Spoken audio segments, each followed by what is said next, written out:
안녕하세요. 최현정 교수입니다. 윈도우즈 보안과 악성 코드 기초 분석의 기초 정적 분석 랩 첫 번째 랩을 시작해 보도록 하겠습니다.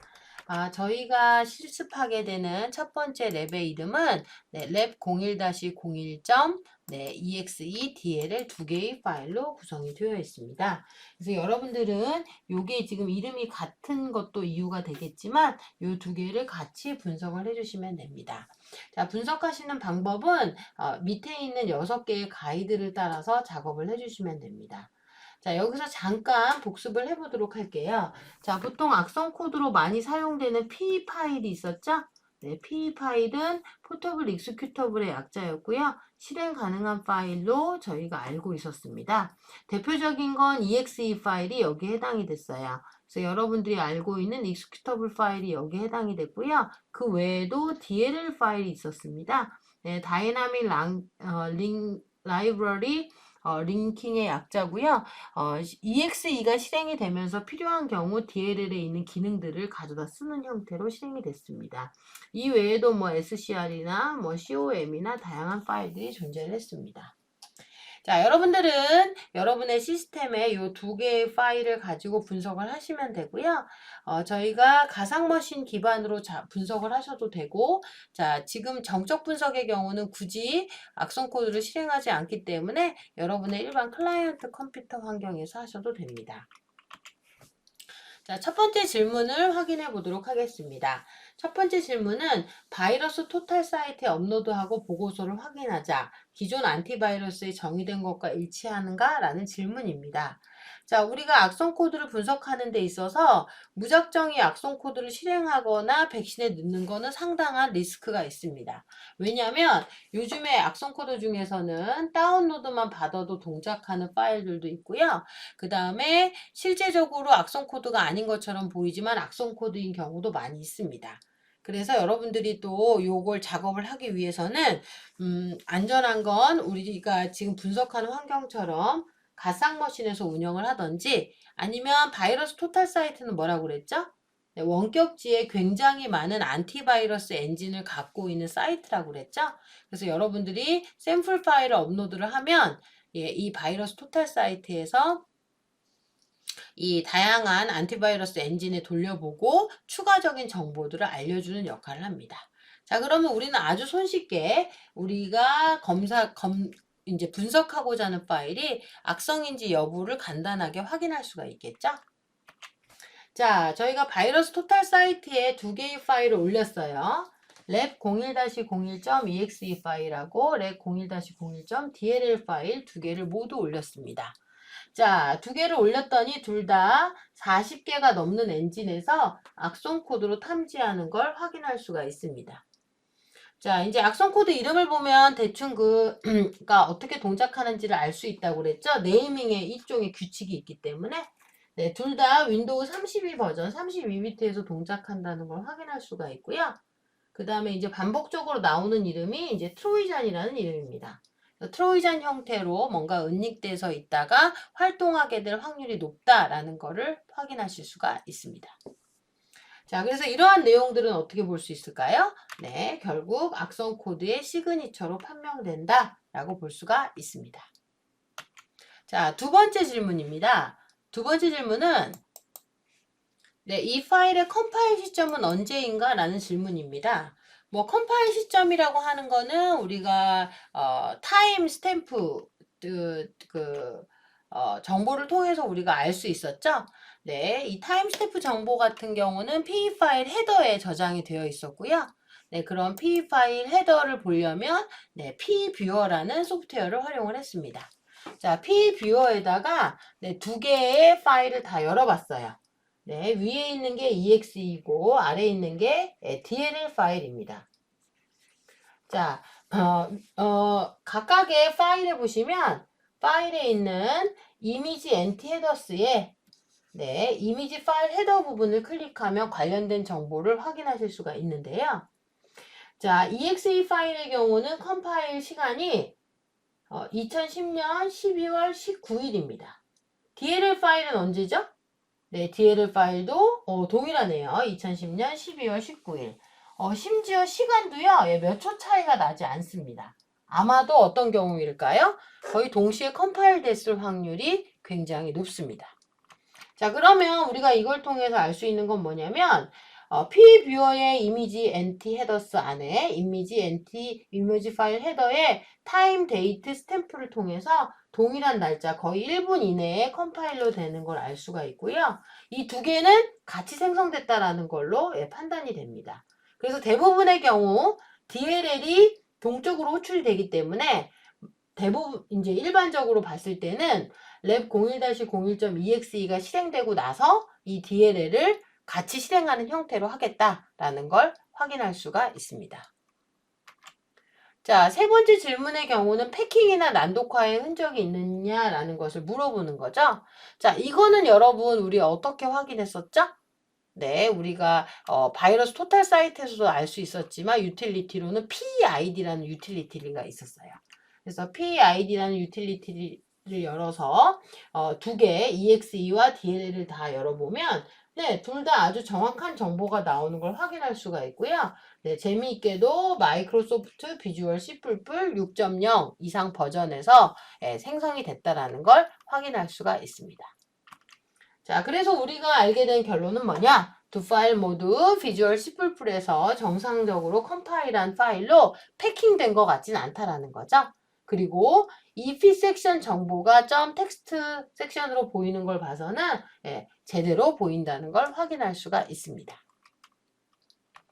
자, 그러면 이제 우리가 좀 더 외관을 통해서 알 수 있는 정보, 즉 감염된 시스템에 검색할 수 있는 다른 파일이나 호스트 기반의 증거가 존재하는가? 굉장히 어려운 질문이죠. 자, 이런 거는 우리 어떻게 확인할 수 있다고 제가 말씀을 드렸어요. 네, 호출하고 있는 API 함수의 내용을 본다든지 아니면 스트링스 정보를 통해서 파일에 소위 말하는 아스키 코드 또는 이 위의 레벨에서 볼 수 있는 문자열 정보를 통해서 추가적인 정보를 얻을 수 있다고 그랬어요. 자, 그래서 한번 확인을 해보니까 자, 우리가 이제 디펜던시 월커는 실행을 할 수가 없어서 바이러스 토탈 사이트에 있는 디테일스 탭에 있는 임포트스라는 기능을 통해서 보도록 할 거예요.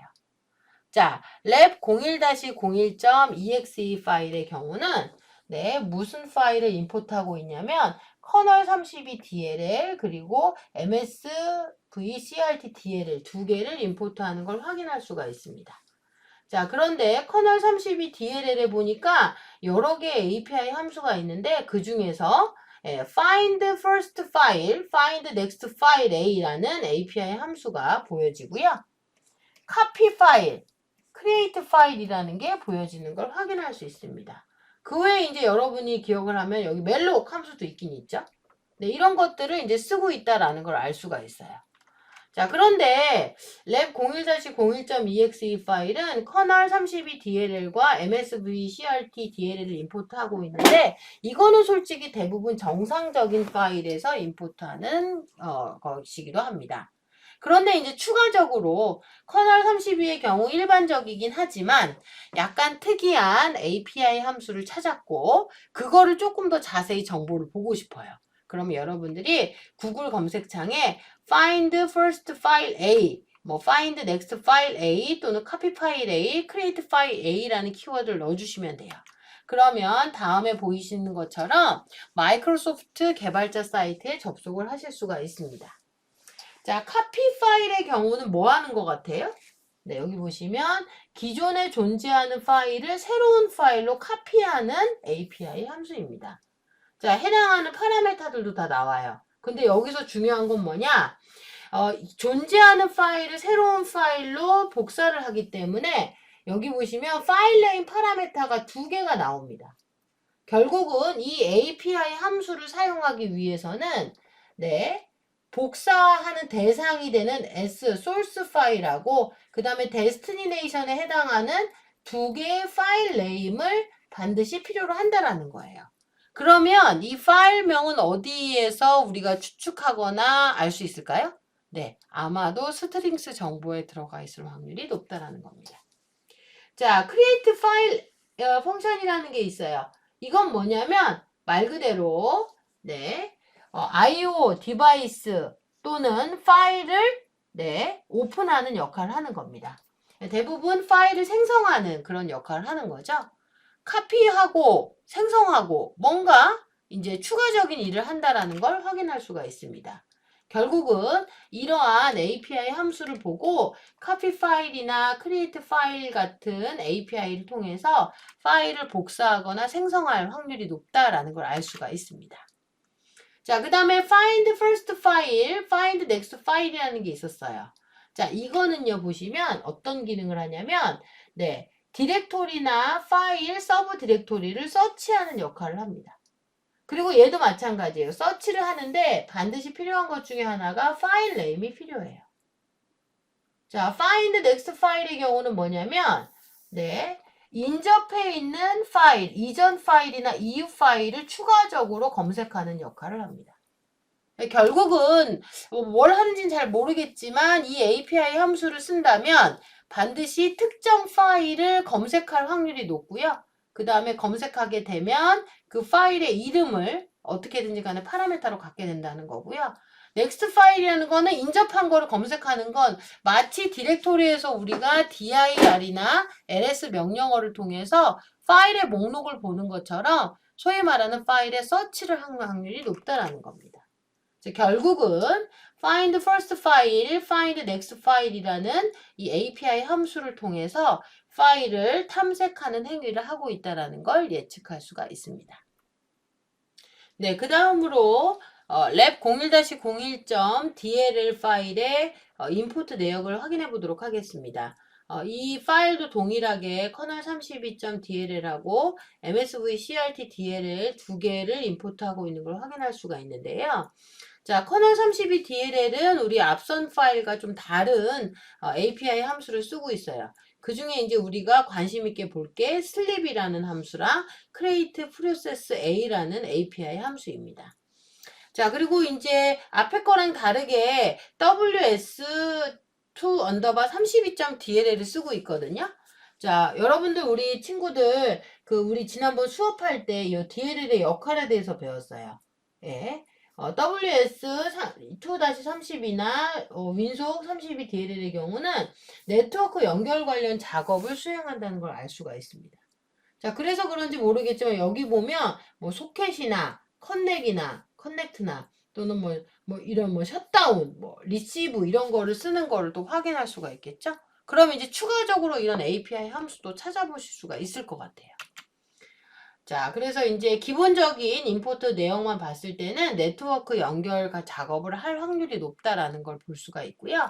그 다음에 우리가 임포트 함수 중에서 특별히 몇 개를 더 찾아보면, 자, create 프로세서랑 슬립을 한번 볼게요. create 프로세서의 경우는 새로운 프로세스를 생성하는 겁니다. 새로운 프로세스나 그 다음에 그거에 관한 스레드를 생성하는 걸 볼 수가 있고요.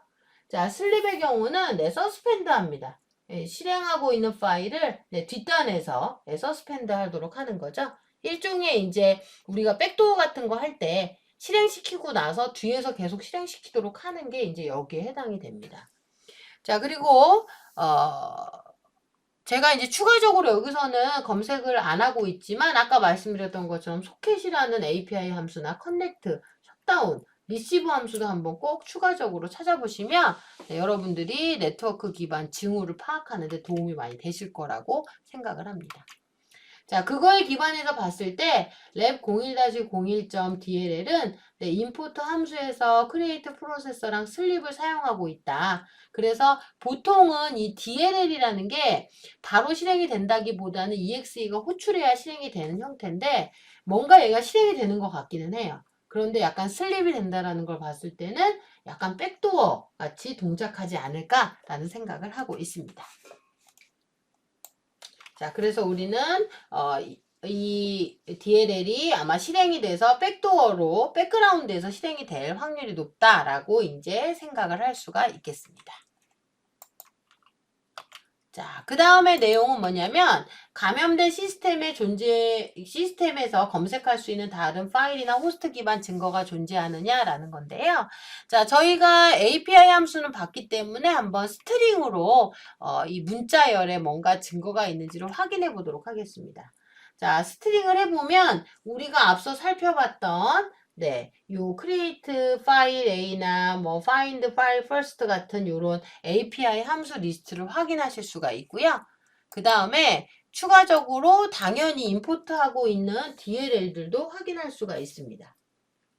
자, 그런데 이제 재미있는 건 뭐냐면, 요 파일을 확인을 하시면, 이 커널 32 DLL이었잖아요. 근데 이름이 유사하게 생긴 DLL이 하나 더 있는 걸 확인할 수가 있습니다. 잘 보면, 커널 132 DLL이라고 보여지는 거죠.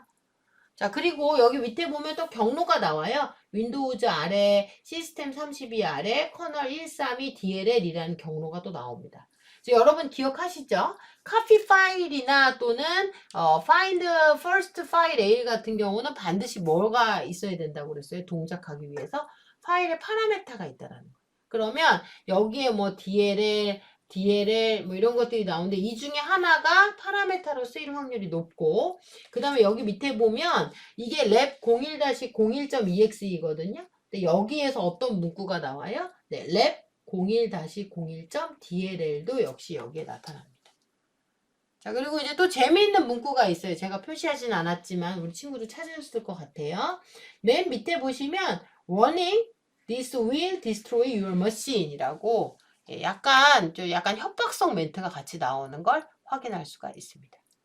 자, 그래서 이제 우리가 여기까지 하고 추측하기는 조금 어렵지만 이제 많이 해보시면 이런 거를 대충 아실 수가 있어요.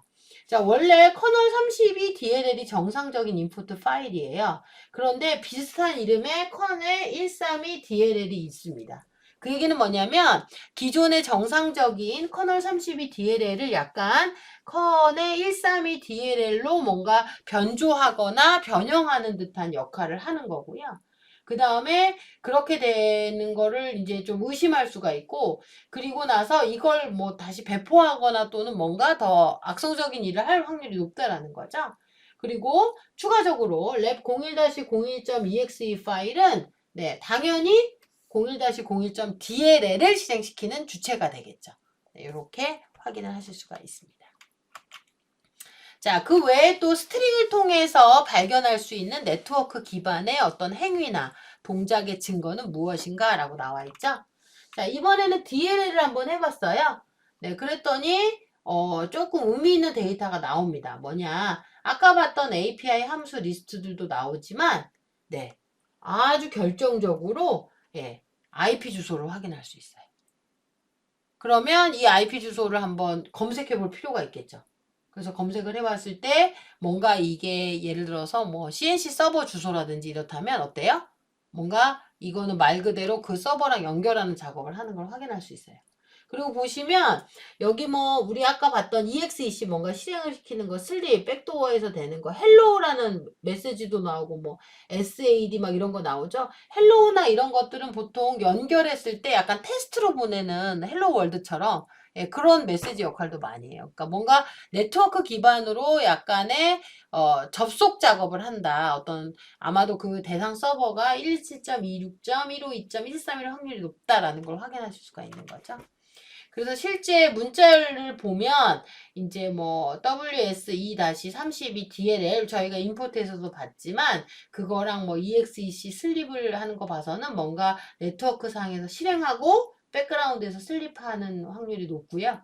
그 다음에 127.26.152.13에 해당하는 IP 주소가 봐서 이 IP랑 뭔가 연결이 돼서 동작을 할 확률이 굉장히 높다라는 거죠.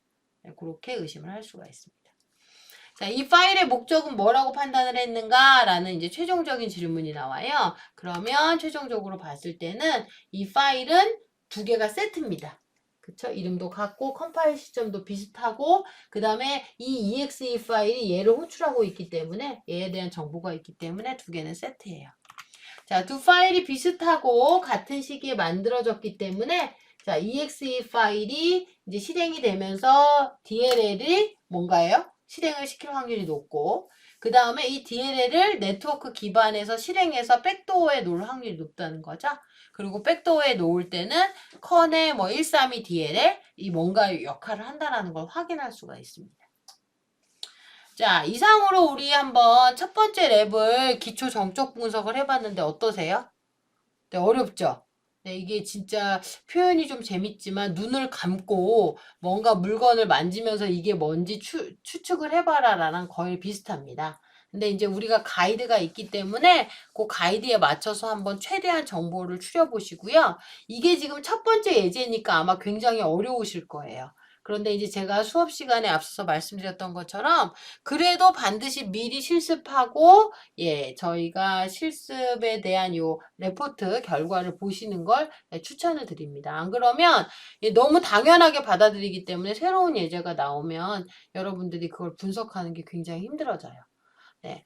정적 분석은 당연히 XP 기반에서 하시는 것도 좋지만 제가 앞서서 말씀드렸던 것처럼 네, 실행하지 않고 하는 거기 때문에 네, 클라이언트 기반에서 하시는 걸 또 추천을 드리고요. 바이러스 토탈 사이트 같은 게 아마 XP의 익스플로러 버전에서 잘 안 나올 거예요. 그럼 그런 거는 여러분들의 로컬 컴퓨터에서 확인하시면 되겠습니다. 자, 여러분들, 이제 제가 어느 정도의 이제 모범 답안을 드렸잖아요. 그러니까 이거 보시고 꼭 영상으로만 그냥 보고 이제 따라만 하지 마시고 여러분들이 한번 직접 해보고 이런 결과가 나오는지 한번 비교도 해보고 확인도 해보셨으면 좋겠습니다. 네, 이제 악성 코드 분석 입문이 시작되었습니다. 여러분 정말 수고 많으셨습니다. 감사합니다.